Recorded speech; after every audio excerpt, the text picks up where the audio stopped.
ಅಲ್ಲಿ Satish Jarkiholi, Eshwar Khandre, HK. Patil, MB. Patil, Krishna ಬೈರೇಗೌಡರು, Dinesh Gundu Rao ಮುಖ್ಯಮಂತ್ರಿ ಆಗ್ಲಿಕ್ಕೆ ಬಹಳ ಜನ ಇದ್ದಾರೆ. ಆದ್ರೆ ಮಾನ್ಯ ಡಿ.ಕೆ. ಶಿವಕುಮಾರ್ಗೂ ಅದೇ ಜನ ಬೆಂಬಲ ಇದೆ, ಶಾಸಕರ ಬೆಂಬಲ ಇದೆ. ಆದ್ರೆ ಯಾರೋ ಒಬ್ರು ತಾನೇ ಮುಖ್ಯಮಂತ್ರಿ ಆಗ ಸಾಧ್ಯ. ಮಾನ್ಯ ಸಿದ್ದರಾಮಯ್ಯನವರು ದಿವಂಗತ ದೇವರಾಜ ಅರಸು ಅವರ ದಾಖಲೆಯನ್ನ ಮುರಿದು ಮುಖ್ಯಮಂತ್ರಿಯಾಗಿ ಮುಂದುವರೆದಿದ್ದಾರೆ. ಮಾನ್ಯ ಸಿದ್ದರಾಮಯ್ಯನವರು 16 ಬಾರಿ ಬಜೆಟ್ ಅನ್ನ ಮಂಡಿಸಿದ್ದಾರೆ. ಈಗ 17ನೇ ಬಾರಿ ಬಜೆಟ್ ನ ಮಂಡನೆ ಮಾಡ್ಲಿಕ್ಕೆ ತಯಾರು ಮಾಡ್ಕೊಂತ ಇದ್ದಾರೆ.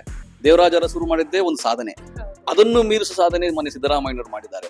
ನೋಡಿ, ಮಾನ್ಯ ಸಿದ್ದರಾಮಯ್ಯನವರು 2013ರಲ್ಲಿ ಮುಖ್ಯಮಂತ್ರಿ ಆಗಿ ಕೇವಲ ಅರ್ಧ ಗಂಟೆಗಳಲ್ಲಿ ಒಂದು ಘೋಷಣೆ ಮಾಡಿದ್ರು. ಜನವರಿ 6 ನಾಟಿ ಕೋಳಿ ಸಾರು. ಮಾನ್ಯ ದೇವರಾಜ ಅರಸು ಅವ್ರದ್ದು ಕೂಡ ಒಂದು ದಾಖಲೆ, ಅದನ್ನು ಮೀರಿಸಿದ ದಾಖಲೆ ಮಾನ್ಯ ಸಿದ್ದರಾಮಯ್ಯನವರದಾಗಿದೆ.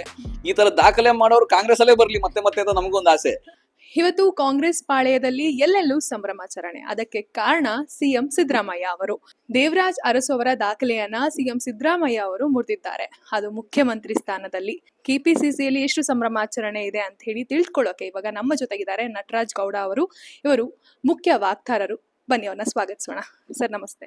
ನಮಸ್ತೆ ಸರ್, ಈಗ ಕಾಂಗ್ರೆಸ್ ಪಾಳೆಯದಲ್ಲಿ ಎಲ್ಲೆಲ್ಲೂ ಸಂಭ್ರಮಾಚರಣೆ ಕೂಡಿ ಬಂದಿದೆ. ಅದರಲ್ಲೂ ಮೈಸೂರಲ್ಲಿ, ಯಾದಗಿರಿ, ಎಲ್ಲಾ ಕಡೆ, ಬ್ಯಾಂಗ್ಳೂರಲ್ಲೂ ಕೂಡ ಹೇಗಿದೆ ಸರ್ ಕೆಪಿಸಿಸಿಯಲ್ಲಿ ಸಂಭ್ರಮ?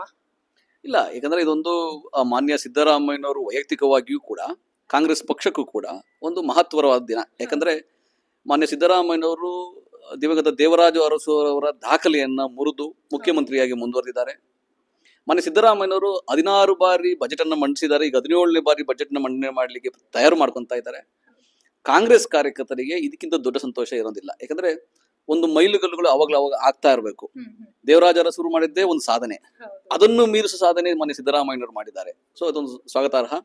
ಸಿದ್ದರಾಮಯ್ಯನವರು 2013ರಿಂದ 2018ವರೆಗೂ ಸುವರ್ಣ ಯುಗ ಅಂತ ಹೇಳ್ಬೋದು, ಭಾಗ್ಯಗಳ ಸರ್ದಾರ ಅಂತ ಹೇಳ್ಬೋದು. ಅವತ್ತು ಅವ್ರು ಕೊಟ್ಟಂತ ನುಡಿದಂತೆ ನಡೆದಂತ ಸರ್ಕಾರ ಅದು. ಈಗಲೂ ಕೂಡ ಗ್ಯಾರಂಟಿ ಯೋಜನೆಗಳ ಮೂಲಕ 7 ಕೋಟಿ ಕನ್ನಡಿಗರಿಗೆ ಒಂದೊಂದು ಯೋಜನೆಗಳು ಎಲ್ಲ ಒಂದು ಯೋಜನೆಗಳು ಒಂದಲ್ಲ ಒಬ್ಬರಿಗೆ ತಲುಪಿದೆ. ಆ ರೀತಿ ಆಗಿದೆ.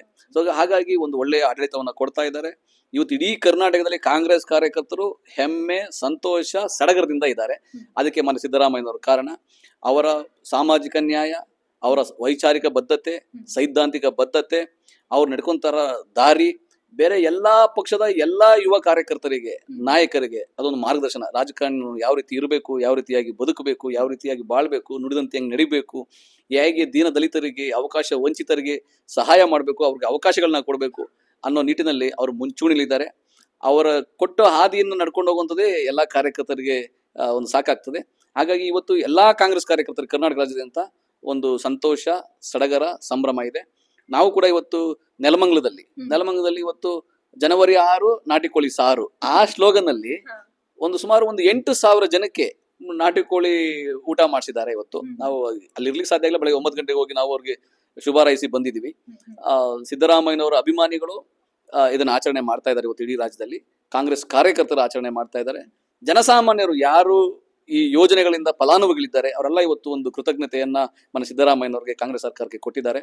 ಸಿದ್ದರಾಮಯ್ಯನವ್ರಿಗೆ ಇನ್ನೂ ಶಕ್ತಿ ಸಾಮರ್ಥ್ಯ ಇರಲಿ, ಅವರ ಸೇವೆ ಜನತೆಗೆ ಇನ್ನೂ ದಶಕಗಳ ಕಾಲ ಸಿಗಲಿ ಅಂತ ಒಂದು ಆಶಾಭಾವನೆ ನಮಗಿದೆ.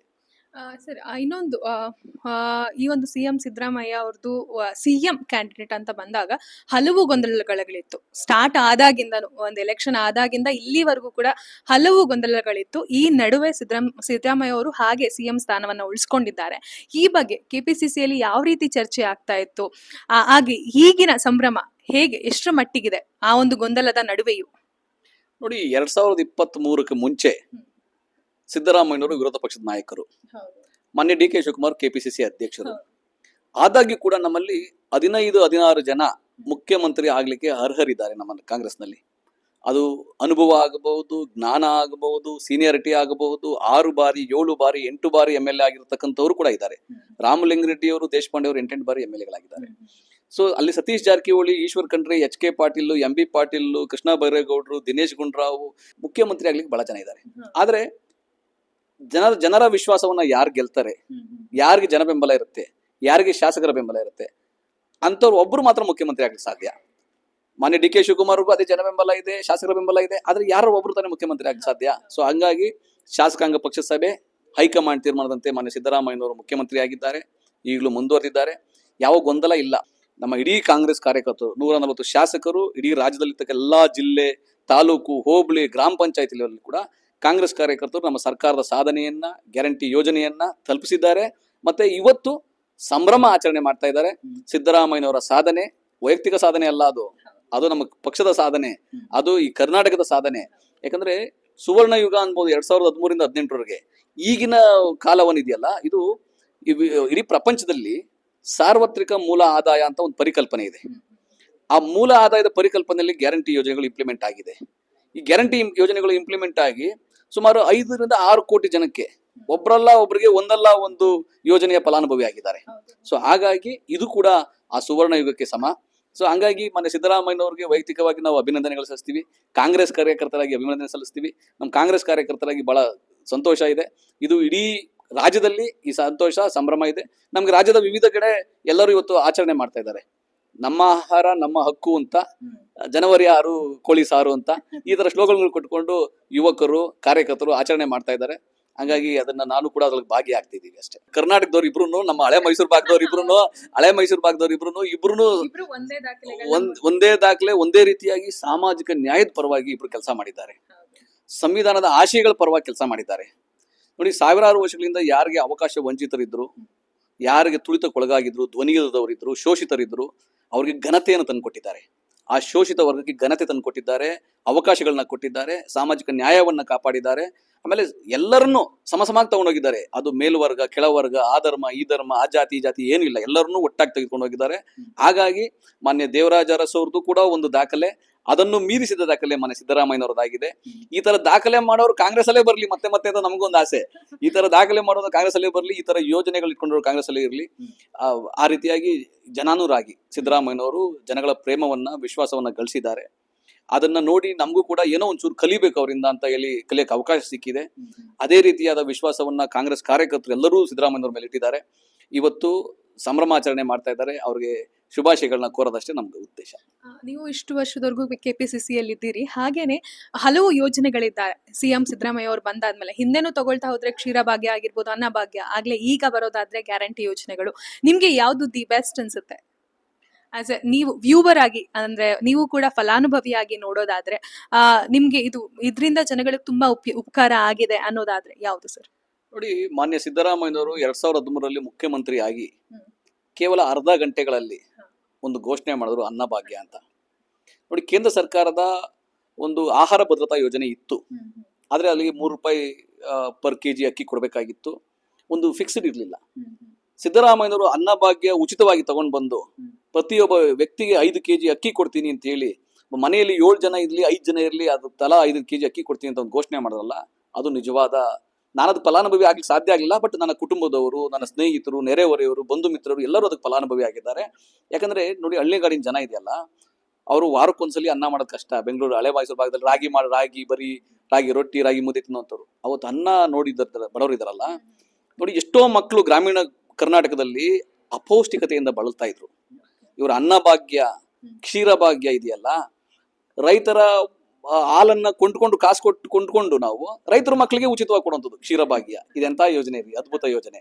ಅನ್ನಭಾಗ್ಯ ಪ್ರತಿಯೊಬ್ಬ ಗ್ರಾಮೀಣ ಕರ್ನಾಟಕದ ವ್ಯಕ್ತಿಗೆ 5 ಕೆಜಿ ಅಕ್ಕಿ ಕೊಟ್ಟು ಅವ್ರು ನಿಜವಾಗ್ಲೂ ಅವ್ರು ಹೊಟ್ಟೆ ತುಂಬಿ ಅನ್ನ ತಿಂದ್ರ ಆ ಟೈಮಲ್ಲಿ. ಅದಿದೆಯಲ್ಲ, ಅಪೌಷ್ಟಿಕತೆಯಿಂದ ಮುಕ್ತಿಯಾಗಿ ಪೌಷ್ಟಿಕತೆಗೆ ಬಂದ್ರವರು ಹಸಿವು ಮುಕ್ತ ರಾಜ್ಯ ಅಂತ ಒಂದು ಘೋಷಣೆ ಮಾಡಕ್ಕೆ ಅವಕಾಶ ಆಯಿತು. ಅದನ್ನ ಮನೆ ಸಿದ್ದರಾಮಯ್ಯನವರು ತಂದ್ರು. ಕೇಂದ್ರ ಸರ್ಕಾರ ಅದು ಕಂಟಿನ್ಯೂ ಮಾಡಿದೆ ಆಹಾರ ಭದ್ರತಾ ಯೋಜನೆ, ಆದ್ರೆ ಸಿದ್ದರಾಮಯ್ಯನವರು ಫಸ್ಟ್ ಮುಖ್ಯಮಂತ್ರಿ ಅದನ್ನ ಉಚಿತವಾಗಿ ಅಕ್ಕಿಗಳನ್ನ ಕೊಟ್ಟು ಅನ್ನಭಾಗ್ಯ ಅಂತ ಯೋಜನೆ ತಗೊಂಡ್ಬಂದವರು. ಹಂಗಾಗಿ ಅದು ದೊಡ್ಡ ಯೋಜನೆ ಅಂತ ಅನ್ಬೋದು. ಅದು ಇಡೀ ಕರ್ನಾಟಕದ ಎಲ್ಲಾ ಗ್ರಾಮೀಣ ಜನತೆಗೆ ಅದು ಅನುಕೂಲ ಆಯ್ತು. ಹಾಗೆ ಈಗ ಆಫ್ಟರ್ 2023 ಆದ್ಮೇಲೆ ಗ್ಯಾರಂಟಿ ಯೋಜನೆ ಬಂದಾಗ ಮಿಶ್ರ ಪ್ರತಿಕ್ರಿಯೆ ಬಂತು. ಆಗ ನಿಮ್ಮ ಒಂದು ಅಂಗಳದಲ್ಲಿ, ಕಾಂಗ್ರೆಸ್ ಅಂಗಳದಲ್ಲಿ ಯಾವ ರೀತಿ ಇದಕ್ಕೆ ತಯಾರಿ ಮಾಡ್ಕೊಂಡ್ರಿ? ನೋಡಿ, ಇದು ಯಾವ್ದಾದ್ರು ಒಂದು ಒಳ್ಳೆಯ ಯೋಜನೆ ಬಂದಾಗ ಸಾಧಕ ಬಾಧಕಗಳು ಇದ್ದೇ ಇರ್ತವೆ, ಪರ ವಿರೋಧಗಳಿದ್ದೇ ಇರ್ತವೆ, ಚರ್ಚೆ ವಿಮರ್ಶೆಗಳಿದ್ದೇ ಇರ್ತವೆ. ಬಿಜೆಪಿಯವರು ಇದನ್ನ ದಿವಾಳಿ ಆಗುತ್ತೆ ರಾಜ್ಯ ಅಂದ್ರು. ಮಾನ್ಯ ಪ್ರಧಾನಮಂತ್ರಿಗಳು ಇದು ರೇವಡಿ ಕಲ್ಚರ್ ಅಂದ್ರು. ಕೆಲವು ಬಿಜೆಪಿ ನಾಯಕರು ನಾವು ಶ್ರೀಲಂಕಾ ಆಗ್ಬಿಡುತ್ತೆ, ಬಾಂಗ್ಲಾದೇಶ ಆಗ್ಬಿಡುತ್ತೆ ಕರ್ನಾಟಕ ಅಂದ್ರು, ದಿವಾಳಿ ಆಗುತ್ತೆ ಅಂದ್ರು. ಆದರೆ ಆರ್ಥಿಕ ಶಿಸ್ತು ಮನೆ ಸಿದ್ದರಾಮಯ್ಯನವ್ರಿಗೆ ಗೊತ್ತು. ನೋಡಿ, ಅನ್ನಭಾಗ್ಯ ಜೊತೆಗೆ ಗೃಹಲಕ್ಷ್ಮಿ, ಗೃಹ ಜ್ಯೋತಿ, ಅದು ಮಹಿಳೆಯರ ಸಬಲೀಕರಣದ ಯೋಜನೆಗಳು. ಶಕ್ತಿ ಯೋಜನೆ ಮಹಿಳೆಯರಿಗೆ ಸಮಾಜದಲ್ಲಿ ಪಾಲ್ಗೊಳ್ಳುವಿಕೆ ಹೆಚ್ಚಿಗೆ ಮಾಡ್ತದೆ. ಮನೆಯಿಂದ ಅವರು ಎಲ್ಲರೂ ಹೋಗ್ಬೇಕು, ಟ್ರಾವೆಲ್ ಮಾಡ್ಬೇಕಾದ್ರೆ ಉಚಿತವಾಗಿ ಟ್ರಾವೆಲ್ ಮಾಡೋದ್ರಿಂದ ಸಮಾಜದಲ್ಲಿ ಪಾಲ್ಗೊಳ್ಳುವಿಕೆ ಹೆಚ್ಚಿಗೆ ಆಯಿತು. ಗೃಹಲಕ್ಷ್ಮಿಯಿಂದ ಅವರ ಹಣ ಅವ್ರ ಅಕೌಂಟ್ಗೆ ಹೋಗಿ ಅವರ ಆರ್ಥಿಕ ಚಟುವಟಿಕೆ ಜಾಸ್ತಿ ಆಯಿತು. ಮಹಿಳೆಯರ ಪಾಲ್ಗೊಳ್ಳುವಿಕೆ, ಅವ್ರು ಬಂದು ಏನು ದುಂದು ವೆಚ್ಚ ಮಾಡಲ್ಲ ಮಹಿಳೆಯರು. ಕುಟುಂಬಕ್ಕೆ ಏನು ಬೇಕು, ನಿರ್ವಹಣೆಗೆ ಏನು ಬೇಕು ಅದನ್ನೇ ಮಾಡೋದು. ಮಕ್ಕಳಿಗೆ ವಿದ್ಯಾಭ್ಯಾಸಕ್ಕೆ, ತಂದೆ ತಾಯಿಗಳ ಆರೋಗ್ಯಕ್ಕೆ ಅದನ್ನು ಖರ್ಚು ಮಾಡಿದ್ರು. ಸೊ ಹಂಗಾಗಿ ಆರ್ಥಿಕ ಚಟುವಟಿಕೆ ಹೆಚ್ಚಿಗೆ ಆಯಿತು. ಇದರೊಳಗೆ ಯಾವ ರೀತಿಯ ಗೊಂದಲ ಬೇಡ ಬಿಜೆಪಿಗರಿಗೆ. ಇದು ನಿಜವಾದ ಸಮಾನತೆ, ಅವಕಾಶ, ಸ್ವಾವಲಂಬನೆ ಮಾಡುವಂಥದ್ದು ಮತ್ತೆ ಮಹಿಳೆಯರ ಸಬಲೀಕರಣ ಮಾಡುವಂಥ ಯೋಜನೆಗಳು ಇವು. ಆದ್ರಿಂದ ಆಮೇಲೆ ಆರ್ಥಿಕ ಶಿಸ್ತು ಹೋಗುತ್ತೆ, ಅದೆಲ್ಲ ಅದರಲ್ಲ, ಆ ಥರ ಏನು ಆರ್ಥಿಕ ಶಿಸ್ತು ಹೋಗಿಲ್ಲ. ಇನ್ನು ಕೇಂದ್ರ ಸರ್ಕಾರ ಮಾಡಿದಿಲ್ಲ ಸಾಲ, ಅದು ತೀರ್ಸಕ್ಕೆ ಇನ್ನೆಷ್ಟು ವರ್ಷ ಬೇಕಾಗ್ತದೆ. ಕರ್ನಾಟಕ ತಮ್ಮ ಇತಿಮಿತಿನಲ್ಲಿ ತಮಗೆ ಏನು ಅವಕಾಶ ಇದೆ ಅದು ಬಿಟ್ಟು ₹1 ಹೆಚ್ಚಿಗೆ ಸಾಲ ಮಾಡಿಲ್ಲ. ಆ ಇತಿಮಿತಿನಲ್ಲಿ ಸಾಲ ಮಾಡಿಕೊಂಡು ಅಥವಾ ಜನಗಳಿಗೆ ಅನುಕೂಲ ಮಾಡಿಕೊಟ್ಟು, ತೆರಿಗೆ ಸಂಗ್ರಹದಲ್ಲೂ ಹೆಚ್ಚಿಗೆ ಆಗಿದೆ. ಕರ್ನಾಟಕ ನಂಬರ್ 2 ಆಗಿದೆ. ತಲಾ ಆದಾಯದಲ್ಲಿ ಕರ್ನಾಟಕ ನಂಬರ್ 1 ಆಗಿದೆ ದೇಶದಲ್ಲಿ. ಕಳೆದ 2 ವರ್ಷದಲ್ಲಿ ತಲಾ ಆದಾಯದಲ್ಲಿ ನಂಬರ್ 1 ಆಗಿದೆ ದೇಶದಲ್ಲಿ. ಅಂದ್ರೆ ಯಾವ ಕಾರಣ? ಮಹಿಳೆಯರಿಗೆ 24,000 ಅಕೌಂಟ್ ಹೋಗುತ್ತೆ ನೇರವಾಗಿ. ಅವರು ಗೃಹ ಜ್ಯೋತಿಯಿಂದ ಕರೆಂಟ್ ಬಿಲ್ ಕಟ್ಟಂಗಿಲ್ಲ. ಅನ್ನಭಾಗ್ಯ ಬರ್ತಾ ಇದೆ, ಶಕ್ತಿ ಯೋಜನೆಯಿಂದ ಹಣ ಉಳಿತಾಯ ಆಗ್ತಾ ಇದೆ. ಎಲ್ಲ ಯೋಜನೆಗಳಿಂದ ತಲಾ ಆದಾಯ ಹೆಚ್ಚಿಗೆ ಆಗಿದೆ, ಮಹಿಳೆಯರ ಸ್ವಾವಲಂಬನೆ ಹೆಚ್ಚಿಗೆ ಆಗಿದೆ, ಅವರಿಗೆ ಆತ್ಮಗೌರವ ಹೆಚ್ಚಿಗೆ ಆಗಿದೆ, ಸಮಾಜದಲ್ಲಿ ಪಾಲ್ಗೊಳ್ಳುವ ಶಕ್ತಿ ಹೆಚ್ಚಿಗೆ ಆಗಿದೆ. ಹಾಗಾಗಿ ಇದು ಅದ್ಭುತವಾದ ಯೋಜನೆಗಳು. ಇದ್ರ ಮೇಲೆ ಯಾವ ರೀತಿಯ ಟೀಕೆ ಬರ್ಲಿಕ್ಕೆ ಸಾಧ್ಯನೇ ಇಲ್ಲ. ಹಾಗೆ ಇದು ಕೊನೆಯ ಪ್ರಶ್ನೆ ಅಂತಾನೆ ಹೇಳ್ಬೋದು. ಹಾಗೆ ಸ್ವಲ್ಪ ಟ್ರಿಕ್ಕಿ ಅಂತಾನು ಹೇಳ್ಬೋದು. ಯಾಕಂತ ಹೇಳಿದ್ರೆ ಈಗ ಸಿದ್ದರಾಮಯ್ಯ ಅವರು ಸಿಎಂ ಆಗಿ ದಾಖಲೆಯನ್ನ ಮಾಡಿದ್ದಾರೆ. ಮುಂದೆ ಸಿದ್ದರಾಮಯ್ಯ ಅವರು ಸಿಎಂ ಆಗಿ ಮುಂದುವರಿತಾರೇನಾ ಮುಂದಿನ ದಿನಗಳಲ್ಲಿ, ಹೇಗೆ ಅಂತ ಹೇಳಿ? ನೋಡಿ, ಇಂತಹ ಚರ್ಚೆ ಕರ್ನಾಟಕದ ಮಟ್ಟಿಗೆ ಅಥವಾ ಕಾಂಗ್ರೆಸ್ ಕಾರ್ಯಕರ್ತರ ಮಟ್ಟಿಗೆ ಸಮಂಜಸ ಅಲ್ಲ. ಆದ್ರೂ ಕೂಡ ಸಮಾಜ ಚರ್ಚೆಗಳಾಗ್ತಾ ಇದೆ, ಮಾಧ್ಯಮದಲ್ಲಿ ಬರ್ತಾ ಇದೆ. ಯಾಕಂದ್ರೆ ಇನ್ನೊಂದು ಖರ್ಗೆ ಅವರು ಸಹ ಈ ಬಗ್ಗೆ ಹೇಳ್ಬೇಕಾದ್ರೆ ಹೇಳಿದ್ರೆ ಅದು ನಮಗೂ ಹೈಕಮಾಂಡ್ಗೂ ಸಂಬಂಧ ಇಲ್ಲ ಅಂತ ಹೇಳಿದ್ರು ಅವರು. ಅದಕ್ಕೋಸ್ಕರ ಈ ಒಂದು ಪ್ರಶ್ನೆ ಕೇಳ್ತಾ ಇಲ್ಲ. ಖಂಡಿತವಾಗಿ ತಮ್ಮ ಪ್ರಶ್ನೆ ಸಮಂಜಸವಾಗಿದೆ. ಇಲ್ಲಿ ನೋಡಿ, ಒಂದು ಶಾಸಕಾಂಗ ಪಕ್ಷ ಸಭೆ ಅಂತ ಇರ್ತದೆ. ನಮ್ಮಲ್ಲಿ ಪ್ರಜಾತಂತ್ರ ಜಾಸ್ತಿ, ನಮ್ಮ ಕಾಂಗ್ರೆಸ್ ಪಕ್ಷದಲ್ಲಿ ಡೆಮಾಕ್ರೆಟಿಕ್ ಸಿಸ್ಟಮ್ ಅಲ್ಲೇ ನಡೆಯುವಂಥದ್ದು. ಶಾಸಕಾಂಗ ಪಕ್ಷ ಸಭೆಯಲ್ಲಿ ಎಲ್ಲಾ ಶಾಸಕರು ಸೇರಿ ಯಾರು ಶಾಸಕಾಂಗ ಪಕ್ಷದ ನಾಯಕ ಅಂತ ತೀರ್ಮಾನ ಮಾಡ್ತಾರೆ. ಶಾಸಕಾಂಗ ಪಕ್ಷದ ನಾಯಕನೇ ಮುಖ್ಯಮಂತ್ರಿ ಆಗೋದು. ಸಿದ್ದರಾಮಯ್ಯನವ್ರನ್ನ ಇಲ್ಲಿವರೆಗೂ ಆಯ್ಕೆ ಮಾಡಿದ್ದಾರೆ, ಅವರೇ ಮುಂದುವರೆದಿದ್ದಾರೆ. ಬದಲಾವಣೆ ಅಂತ ಬಂದ್ರೆ ಇದಕ್ಕೆ ಶಾಸಕಾಂಗ ಪಕ್ಷದ ತೀರ್ಮಾನ ಮಾಡಬೇಕು, ಮತ್ತೆ ಹೈಕಮಾಂಡ್ ತೀರ್ಮಾನ ಮಾಡಬೇಕಾಗ್ತದೆ. ಆ ರೀತಿಯ ಯಾವುದೇ ರೀತಿಯ ಗೋಚರ ಇಲ್ಲ. ಆ ಥರದ್ದೇನು ಬದಲಾವಣೆ ಆ ಥರದ್ದೇನು ಚರ್ಚೆ ಇಲ್ಲ. ಮನೆ ಸಿದ್ದರಾಮಯ್ಯನವರು ಒಳ್ಳೆ ಕೆಲಸ ಮಾಡ್ತಾ ಇದ್ದಾರೆ, ಅದನ್ನು ಮುಂದುವರಿಸ್ತಾರೆ. ಮನೆ DK ಶಿವಕುಮಾರ್ ಅವರು ಒಳ್ಳೆ ಕೆಲಸ ಮಾಡ್ತಾ ಇದ್ದಾರೆ. ಬೆಂಗಳೂರಿಗೆ ಅವರು ದೂರದೃಷ್ಟಿ ಇಟ್ಕೊಂಡು ತುಂಬಾ ಅದ್ಭುತವಾದ ಕೆಲಸ ಮಾಡ್ತಾ ಇದ್ದಾರೆ GBA ಮುಖಾಂತರ. ಸೊ ಹಾಗಾಗಿ ಮನೆ DK ಶಿವಕುಮಾರ್ ಕೂಡ ಒಳ್ಳೆ ಕೆಲಸ ಮಾಡ್ತಾ ಇದ್ದಾರೆ. ನಮಗೆ ಏನಂದ್ರೆ ಈ ಭರವಸೆ ಏನಾಗಿದೆ ಅಂದ್ರೆ 2028ಕ್ಕೂ ಕಾಂಗ್ರೆಸ್ ಸರ್ಕಾರನೇ ಬರುತ್ತೆ ಅನ್ನೋ ಒಂದು ಭರವಸೆ ಬಂದಿದೆ ಈಗ ನಮಗೆ. ಆ ರೀತಿಯ, ಯಾಕಂದ್ರೆ ಇಡೀ ಕಾಂಗ್ರೆಸ್ ಕಾರ್ಯಕರ್ತರಲ್ಲಿ ಜನಸಾಮಾನ್ಯರು ಏನ್ ಹೇಳ್ತಾರೆ, ನಾವು ಅವರಿಂದ ಏನ್ ಗಮನಿಸ್ತಾ ಇದೀವಿ ಅಂದ್ರೆ 2028ಕ್ಕೂ ಕಾಂಗ್ರೆಸ್ ಸರ್ಕಾರ ಬರುತ್ತೆ, ಈ ಯೋಜನೆಗಳು ಮುಂದುವರಿತವೆ ಅನ್ನೋ ಒಂದು ಭರವಸೆ ನಾವು ಬಂದಿದೆ. ಕೊನೆಯದಾಗಿ ಇನ್ನೊಂದು ಪ್ರಶ್ನೆ ಏನಪ್ಪಾ ಅಂತ ಹೇಳಿದ್ರೆ, ಮುಂದಿನ ಯೋಜನೆಗಳು ಯಾವ ರೀತಿ ಇರುತ್ತೆ, ಅದು ಜನಗಳಿಗೆ ಯಾವ ರೀತಿ ತಲುಪಿಸುವಂತ ಪ್ರಯತ್ನ ನೀವು ಮಾಡ್ತಾ ಇದ್ದೀರಿ? ನೋಡಿ, ಈಗ ಕರ್ನಾಟಕದಲ್ಲಿ ಈ ಗ್ಯಾರಂಟಿ ಯೋಜನೆಗಳು ಒಂದು ರೀತಿಯ ಜನಗಳನ್ನ ಸ್ವಾವಲಂಬನೆ ಮಾಡಿದೆ, ಆರ್ಥಿಕ ಶಕ್ತಿ ಕೊಟ್ಟಿದೆ ಅವರಿಗೆ. ಇನ್ನು ಮುಂದಕ್ಕೆ ನಾವು ಮಾಡಬೇಕಾದ್ದು ಕೈಗಾರಿಕೀಕರಣ. ಯಾಕಂದ್ರೆ ಎಲ್ಲಾ ಯುವಕರಿಗೆ, ದುಡಿಯೋ ಯುವಕರಿಗೆ ಕೌಶಲ್ಯ ಮತ್ತೆ ವೃತ್ತಿ ಅಥವಾ ಉದ್ಯಮ ಇದು ಮಾಡಲಿಕ್ಕೆ ಸರ್ಕಾರ ಹೆಚ್ಚಿನ ಪ್ರಾಮುಖ್ಯತೆ ಕೊಟ್ಟಿದೆ. ಗ್ಲೋಬಲ್ ಇನ್ವೆಸ್ಟರ್ಸ್ ಮೀಟ್ ಅಂತ ಮಾಡಿ ಕರ್ನಾಟಕದಲ್ಲಿ ಕಳೆದ ವರ್ಷ 10,50,000 ಕೋಟಿ ಇನ್ವೆಸ್ಟ್ಮೆಂಟ್ ಪ್ರಪೋಸಲ್ಸ್ ಬಂದಿದೆ. ಇಡೀ ದೇಶದಲ್ಲಿ ನಂಬರ್ 1 ಆಗಿದೆ ಬೆಂಗಳೂರು ಇನ್ವೆಸ್ಟ್ಮೆಂಟ್ ಅಲ್ಲಿ, ನಂಬರ್ 1 ಆಗಿದೆ ಜಾಬ್ ಕ್ರಿಯೇಷನ್ ಅಲ್ಲಿ, ನಂಬರ್ 1 ಆಗಿದೆ ಸ್ಟಾರ್ಟ್ಅಪ್ಸ್ ಅಲ್ಲಿ, ನಂಬರ್ 1 ಆಗಿದೆ ವುಮೆನ್ ಎಂಟರ್ಪ್ರಿನರ್ಶಿಪ್ ಅಲ್ಲಿ. ಸೊ ಆ ನಿಟ್ಟಿನಲ್ಲಿ ನಾವು ಎಲ್ಲರಿಗೂ ಕೌಶಲ್ಯ ಮತ್ತೆ ಉದ್ಯೋಗ ಕೊಡೋದ್ರೊಳಗೆ ಸರ್ಕಾರ ಹೆಚ್ಚಿನ ಗಮನ ಕೊಡುತ್ತೆ. ಗ್ರಾಮೀಣ ಕರ್ನಾಟಕದ ಉದ್ಧಾರದ ಜೊತೆಗೆ ಅಲ್ಲಿನ ಮೂಲಭೂತ ಸೌಕರ್ಯಗಳು ಜಾಸ್ತಿ ಕೊಡೋ ಜೊತೆಗೆ ಈ ರೀತಿಯ ಕೌಶಲ್ಯ ಮತ್ತು ಉದ್ಯೋಗದ ಕಡೆ ಹೆಚ್ಚಿನ ಗಮನ ಸರ್ಕಾರ ಕೊಡುತ್ತೆ. ಆ ಭರವಸೆ ನಮಗಿದೆ. ಇದಾಗಿತ್ತು ನಟರಾಜ್ ಗೌಡ ಅವರ ಮಾತು. ಮತ್ತಷ್ಟು ಸುದ್ದಿಗಾಗಿ ನೋಡ್ತಾ ಇರಿ ಸಂಜೆವಾಣಿ.